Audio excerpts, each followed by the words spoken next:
United have made 4 excellent signings in Xerxes, Yoro, De Ligt and Mazraoui. And more than 10 players have either left as free agents or been sold in a massive squad shift. That's over $500,000 a week saved on wages. But with 10 days to go, there's still a lot more to do. If United can do what I'm about to run through, it would most likely make this the most successful transfer window United have had since Fergie retired. When Ralph Ragnick, a couple of years ago, said that Manchester United need open heart surgery, there wasn't one United fan that disagreed. This summer, I think you're kind of seeing it. 4 signings, more to come, 12 exits, more to come. And if we can get it all done, I think this is going to go down as probably the best transfer window post-Fergie. All right? I went back and I took a look at some of Manchester United's transfer windows. I went back to Fergie's last one, right? Of course, we had got Van Persie in. We won the league. Kagawa, who I think would have been a better impact signing, had Rooney not stayed. And Zaha as well, if Fergie didn't leave. But I go back to like 15, 16. I'm like, oh, we had a decent-ish win. We got Martial in, but then it was Schneiderlin and Memphis. And trust me, you are feeding off scraps. The best window that I went back and I thought overall was 1920 when we overpaid for Harry Maguire. We got Bruno in. We got Wan-Bissaka for 55 mil and Dan James. And trust me, I know that's not a perfect window. We're feeding off scraps. So that's what I'm going to do here is take a look at everything that we've done so far. And I'm going to add in all that I think could and should be happening. Because I think when we look back on this window in a few years' time, this is going to be remembered as a window where United actually started to get it right. And I'm going to run through all the deals I think could be happening. Now, at the start of the window, had Casemiro down as a definite leaving player, but it's not going to happen unless Saudi Arabia come in randomly. I don't think it's going to happen. I think he's going to stay for one more year and be sold in the summer. So Casemiro looked good against City in the Community Shield. Actually think he looked all right against Fulham. Still running out of position a little bit, but just be better, all right? Napoli and McTominay is a big one. And in my opinion, I think that Manchester United could and should be getting 25 million for McTominay. So if I go up there, if I move myself up to the top right instead, you'll be able to see the title. So McTominay to Napoli. I know United want 30 million, but I don't think that's going to happen. I think 25 million for there, take our total to 78. That's the first thing there, right? McTominay to Napoli. Think it should happen. Think it'd be a good signing for them. And we'll then be able to reinvest that money. And on top of that, you're seeing a lot happening around Man United's midfield options. Christian Eriksen to Ajax, right? Say that was to happen. We go down here. Eriksen to Ajax. I reckon 5 mil is pretty much as much as we could possibly expect from Christian Eriksen, which is actually what's being reported there from Laurie Whitwell from The Athletic. And then on top of that, you've got Hannibal to Burnley. And again, I think the price is going to be pretty similar around that. Hannibal to Burnley. He's only got 1 year left on his deal. It'll be like 5 rising to however much on top of that. Is it underpriced? Yes. For a player who's 21 and he's got his whole career ahead of him, but he's only got 1 year left on his deal. United will sell him cheap in the same way that we sold Pellistri cheap. Look, he's on the list there. Pellistri to 5.1 mil to Panathinaikos. Truth be told, nobody came in for him. Can't ask for more. 5 mil for him. And then on top of that, you're looking maybe at Maxi Oyedele going to Legia Warsaw. Legia Warsaw? I think it's Legia Warsaw. In Poland. And again, if I was Manchester United, I imagine it would be the same sort of thing. A low price, rising. But look how many exits there. That's 4 midfield exits, all right? Now, if that's not an overhaul, I don't know what is. And of course, it creates, not that we need the space for Ugarte, because even if you didn't sell any of those players, McTominay, Eriksen, Hannibal, or Oyedele, we still need Ugarte, right? And this is where it gets interesting, because this is where I think it might change what happens after. And I'll explain that now. Ugarte, obligation on loan to sign him. Obligation on loan to sign him.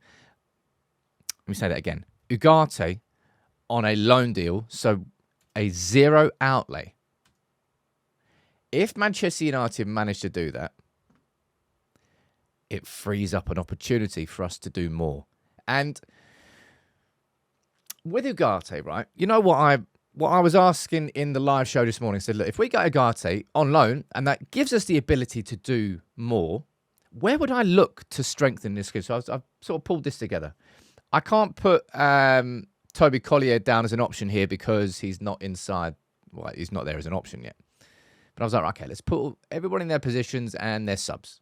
And down the left back, I've got Mazraoui and Luke Shaw, but you can also add Harry Amass in there, which I can't add, and Malacia down as a fourth choice. So there's options. Martinez and Yoro, De Ligt and Maguire, there's options. You've got Evans there as a fifth choice. Right back, Delo and Mazraoui, options. Midfield, if Ugarte comes in, it'll be Ugarte and Casemiro. And then behind them, it would be Collier. And I actually see the weakness there being, who could we replace Kobbie Mainoo with? That's probably where in midfield I actually think that we would need someone. And then up front, of course, you've got, if we play the 2 false 9 system, you've got Bruno and Mount, and you've got Xerxes and Højlund. So I've actually, having now thought about it properly and looked at the squad, if we were to sign one more past Ugarte, I'd probably say it would either be somebody to cover in the Mainoo position, and whether that be somebody on the short, like if you got Amrabat in, does that mean that Collier could play further up? But no, not really. I think if you're looking at an out-of-possession-minded midfielder, you've probably got Ugarte and Collier, and maybe Casemiro would be an alternative to Mainoo. Somebody who plays a little bit more further forward, because Casemiro does. That's why he's been so, unreliable out of possession. But striker cover, maybe that alternative could be what the Athletic are reporting here, that Man United could well look at that centre forward. And somebody who is just kind of a complete alternative to Xerxes and Højlund. Somebody who's 30 plus, and if it's just not working out with those two, we switch the system. We play with one up front, maybe a target man, maybe... I have no idea who. But they're the two I would probably suggest United could be looking at. So that would be a sort of a left central midfield cover. I'm not saying that we're going to sign both of these, by the way. Or a striker cover. And name-wise, I don't actually know. Those two are, for me, question marks. And the only reason that either of those are really possible is if we sign Ugarte on loan. And we don't actually have to fork out the 40-odd million that PSG want now. But on top of all of that, we then go and look at Sancho. And if Sancho, in my opinion, was to leave Manchester United, I don't think that we would be able to get a price for him. I think Sancho would go on a loan with obligation. It would go on a loan deal, right? I don't think we get anything for Jadon Sancho this summer. And then on top of that, I think Manchester United could and should be moving on Lindelof. And I think Lindelof can be on a permanent deal. And I think Lindelof can be, let's call it 5 mil. Lots of these are underpriced, but remember, lots of these are on the last year of their contract. Add in the fact that Will Fish is going to be leaving and joining Cardiff. I've got no idea how much that would be. But Will Fish to Cardiff, very, very cheap. £1 fish. Let's call it 3 mil. I've got no idea about that one. I'm just completely making that up. But look how many names is on this list. 1, 2, 3, 4, 5, 6, 7, 8, 9, 10, 11, 12, 13, 14, 15, 16, 17, 18, 19. Different exits. Either free transfers, permanents, Sancho on loan, but the rest of them, they'd all be complete permanent exits. That, ladies and gents, is open heart surgery. And I honestly, hand on heart, I don't think that this is outside the realms of possibility. McTominay leaving, that gives United a bit more leeway this summer. We've spent a fair amount. You can see there how much we'd actually bring in, over 100 mil if we did all of these. And of course, that we're not actually spending 140 mil on that. It's down to our amortization. That's split across, but I can't be bothered to explain that anymore. This really is lining up to be the summer where we can say, feels like United got it right. Genuinely feels like United got it right. Now, last summer, I thought that we were kind of heading towards that, right? Prior to when we got a 60 million bid that came in for Maguire and McTominay, and then that ended up collapsing. I thought we were going to sell both of those and then bring in Jean-Claire Todibo, and I thought it would have been much better. But Mason Mount has had an indifferent season, but we don't need to go the ins and outs of that. That right there, if this happens, I think I'd probably have to choose between one of these two. I don't think both of them can happen. And maybe you're all right. Maybe it should be that striker cover. I'm really torn on who that could or should be. You can let me know in the comments. But if all of this happened, right there, ladies and gents, you were looking at the best transfer window that United have had post-Fergie, and maybe you'd have to go in even a couple of years back into Fergie's transfer windows to find a better one. Seriously. We've been asking for change.